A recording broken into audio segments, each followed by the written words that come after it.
C'est l'un des rares événements artistiques internationaux qui se déroulent au Japon, dans la capitale culturelle du pays. Je parle de la 11e édition de Kyotographie. Elle se déroule en ce moment, c'est un festival. Il met en valeur, dans des lieux jamais ouverts au public, des artistes internationaux et japonais réputés, mais aussi des artistes émergents.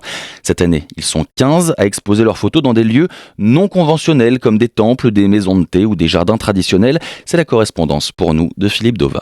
Lucille Rebose, la cofondatrice de Kyotographie, a passé son enfance et son adolescence au Mali et au Sénégal. Auteur et photographe reconnu, spécialisé dans les photos de pochettes de disques, d'artistes labellisés Musique du Monde, c'est en suivant la tournée de Salif Keita au Japon en 1999 qu'elle découvre le pays du soleil levant et s'y installe quelques années plus tard. Voilà pourquoi ce n'est pas un hasard si l'Afrique est une nouvelle fois à l'honneur dans cette 11e édition du festival. C'est une nécessité pour moi. C'est l'Afrique qui m'a amenée au Japon. Suite à ce premier voyage, j'ai ressenti énormément de connexions entre l'animisme africain et le shintoïsme ici. Et donc, quand on a créé notre espace permanent dans ce marché de Kyoto, je me suis dit, on va essayer d'accueillir des artistes africains, présenter leurs travaux personnels dans un des lieux du festival et dans le marché, le résultat de la résidence. Le résultat de la résidence cette année est signé par la photographe ivoirienne Johanna Choumali, avec des portraits grand format de commerçants des marchés de Kyoto et Treichville, reliés par de longs fils de couleurs et suspendus sous les arcades du marché local. Le thème du festival, c'était Borders, et moi j'ai choisi de les relier. Quand vous regardez sans regarder véritablement, vous pensez qu'ils ont posé ensemble. Et c'était vraiment l'effet que je voulais obtenir. Des émotions sans frontières, partagées en images mais aussi en musique pendant Kyotophonie,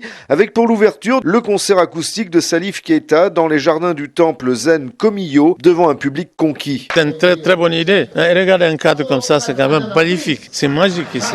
Et puis le cadre aussi, surtout un groupe resté.